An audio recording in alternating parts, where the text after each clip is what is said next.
வணக்கம் ஜோதிடம் tax channel நேர்களே, நான் உங்கள் அன்பான சயின்டிபிக் வேதிக் அஸ்ட்ராலஜர் அஸ்ட்ரோ அரஞ்சி பேசுகிறேன். நல்லது நினைப்போம், நல்லதே நடக்கும்.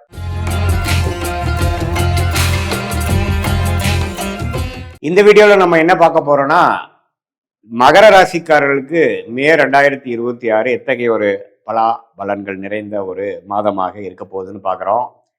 இப்ப பாருங்க, சயின்டிபிக் வேதிக் அஸ்ட்ராலஜி முறையில எந்த விதத்திலும் மிகைப்படுத்தாமல் உள்ளது உள்ளவாறு ஒரு கிரகமும் ஒரு மாதிரியான அமைப்புல இருக்கும் பொழுது எது மாதிரி தாக்கத்தை கொடுக்குதுங்கிறது அந்த அறிவியல் சார்ந்த கலையாகிய இந்திய வேத ஜோதிட அடிப்படையான சயின்டிபிக் வேதிக் அஸ்ட்ராலஜி நம்ம பார்க்க போறோம்.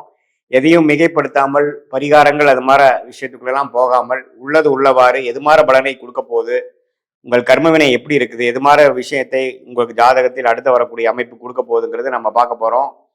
இது ஒரு பொதுவான பலன் தான். இப்ப பாருங்க, மகர ராசிக்கு 2026 மே மாதம் எப்படி இருக்குன்னா, ராசி 6ஆம் இடத்திலே நீடித்திருக்கிறார் மாதம் முழுவதும். குருவே பாத்தீங்கன்னா ஜூன் மாதம் தான் பயிற்சி அடைகிறார். மே மாதத்துல எந்த மாற்றமும் இல்லை. 3ஆம் இடத்துல சனி இருக்கிறார். 7 நாள் சனியிலிருந்து நீங்கி இருக்கக்கூடிய மகர ராசிக்காரர்கள் ஓரளவுக்கு மீண்டு வாழ்க்கையில முன்னேறக்கூடிய அமைப்புக்கு வந்துட்டு இருக்கீங்கிறதா உண்மை. 2ஆம் இடத்துல ராகு, 8ஆம் இடத்துல கேது இருக்கிறார். இப்ப இது மாதிரி ஒரு ஆண்டு கிரகம் சஞ்சாரம் இருக்கும் பொழுது மாத கிரகம் எப்படி இருக்குன்னு பாத்தீங்கன்னா, செவ்வாய் பாத்தீங்கன்னா மீனத்திலேயே ராசி அதிபதியோட முதல் 2 வாரம் இருந்து சில மன சஞ்சலங்கள், சில ரெஸ்ட்லெஸ்னஸ், சில கோபதாபங்கள், சில சௌரிய கோளாறுகள்லாம் மே மாதம் 2 வாரம் முதல் 2 வாரம் மகர ராசிக்காரர்களுக்கு செவ்வாய் சனியோட சேருவதனால் கொஞ்சம் அது மாதிரி ஒரு தாக்கங்கள் இருக்கு. ஆனா மே செகண்ட் ஹாஃப்ல இருந்து பாத்தீங்கன்னா செவ்வாய் சனியோட விலகிறது நல்ல அமைப்பு. 4ஆம் இடத்துக்கு 10ஆம் இடத்துக்கு செவ்வாய் பார்ப்பது தவறு இல்லை. அதே சமயத்துல புதன் பாருங்க 4ல இருந்து 5க்கு மாறி 5ஆம் இடம் என்று சொல்லப்படுகிற சுக்கிரனோட வீடாகிய ரிஷபத்துக்கு வருவது அருமை. அதே மாதிரி சூரியனும் 5க்கு வரார். அப்புறம் மாத கடத்தியில பாத்தீங்கன்னா சுக்கிரனும் 6ஆம் இடத்துக்கு போறார்.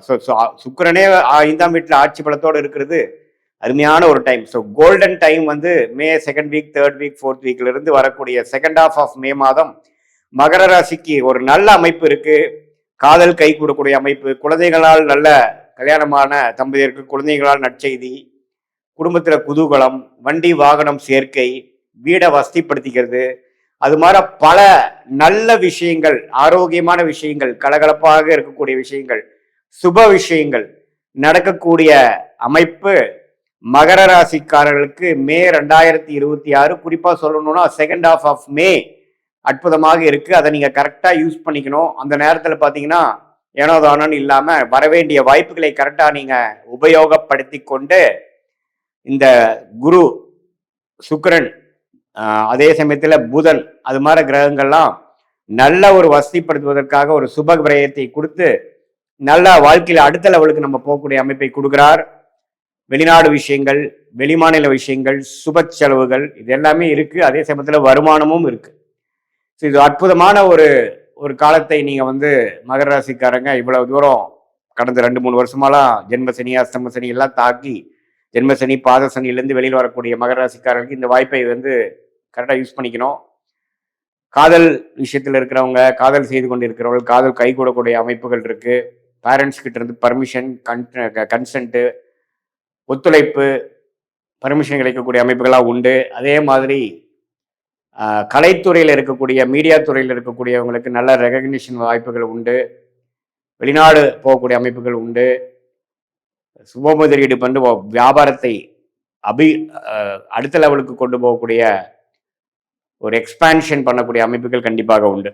ஸோ மகர ராசிக்காரர்களுக்கு பார்த்தீங்கன்னா இதுவரை கொஞ்சம் மே மாதம் 2 வாரம், மார்ச் மாதத்திலாம் கொஞ்சம் சிறு சிறு பிரச்சனைகள், மன சஞ்சலங்கள்னால் பாதிக்கப்பட்ட மகர ராசிக்காரங்களுக்கு இது ஒரு நல்ல மாற்றமாக மே 2026 குறிப்பாக சொல்லணும்னா செகண்ட் ஹாஃப் நல்ல ஒரு வாய்ப்பாக இருக்கு. அதை நம்ம யூஸ் பண்ணிக்கணும். மாணவர்களும் பார்த்தீங்கன்னா புதன் சுக்கிரனோட வீட்டுக்கு நல்லா புரிதலோட, ஒரு ஆம்பிஷனோட, கிளாரிட்டியோட, கான்ஃபிடென்ட்டோட படிக்கக்கூடிய அமைப்புகள் மாணவர்கள் காம்படிட்டிவ் எக்ஸாம் எழுதுறவங்களா இருந்தாலும் சரி, 10th 12th எக்ஸாம் எழுதுறவங்களா இருந்தாலும் சரி, மேற்படிப்புக்காக என்ட்ரன்ஸ் எக்ஸாம் போறவங்களா இருந்தாலும் சரி, ஒரு நல்ல அமைப்பை கொடுக்கக்கூடிய ஒரு அமைப்பு இருக்கு. இந்த டைம் நீங்க நல்லா யூஸ் பண்ணிக்கணும்.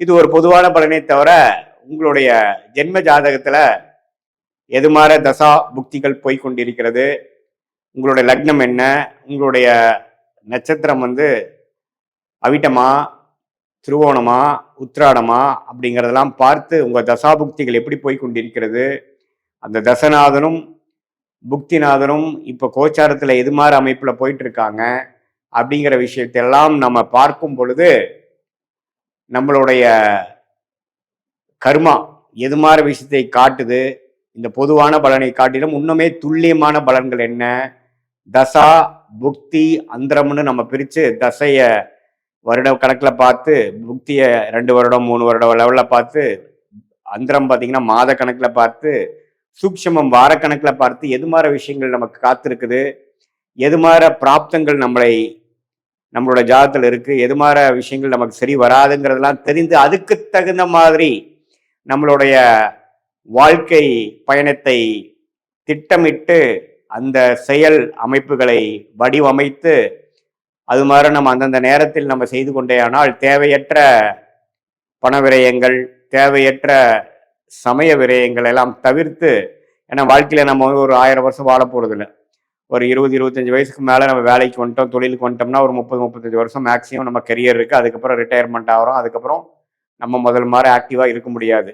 அந்த 30-35 வருஷம் எது மாதிரி தசாபுக்திகள் போய் கொண்டிருக்கிறது பொறுத்து தான் நம்ம வந்து பிரச்சனை இல்லாத வாழ்க்கையை நோக்கி போகிறோமா அல்லது பிரச்சனையை நோக்கி போகிறோமாங்கிறது தெரிஞ்சுக்கணும். அதை தெரிந்து அதுக்கு தகுந்த மாதிரி ப்ரிகாஷனரி விஷயங்கள் பண்ணோம்னா நம்மளுடைய பிரச்சனைகளை நாம் வந்து தேவையில்லாமல் அதிகப்படுத்தி கொள்ளாமல், எப்படி மழை பெய்யும் பொழுது கொடையை பிடித்து கொண்டு நம்மளை நாமளே கொஞ்சம் பாதுகாத்து கொள்கிறோமோ, அதே போல் இந்த சயின்டிஃபிக் வேதிக் அஸ்ட்ராலஜி முறையில் நம்மளுடைய கர்மாவை தெரிந்து கொண்டு அது எது மாதிரி விஷயத்தை காமிக்குது, நம்ம என்ன பிறவி பயன் என்ன, எந்த ஒரு விஷயத்துக்காக நம்ம பிறந்திருக்கோம், எது நமக்கு நேச்சுரலாக நல்லா வரும், எது நமக்கு ஃபார்ச்சுனேட்டாக யோகமாக இருக்கிறது, எது நமக்கு அவயோகமாக இருக்கிறதுங்கிறதெல்லாம் பாஸ்டில் நம்ம என்ன நடந்ததுங்கெல்லாம் பேசி சிங்க் ஆகி இப்போ ப்ரெசண்ட்டுக்கு வந்து நெக்ஸ்ட்டு போகக்கூடிய ஷார்ட் டேர்ம் ஃப்யூச்சர் என்ன, அடுத்தது வரக்கூடிய லாங் டேர்ம் ஃப்யூச்சர் என்ன அப்படிங்கிற மாதிரி விஷயங்கள்லாம் நம்ம பார்த்து அதுக்கு தகுந்த மாதிரி ஒரு வாழ்க்கை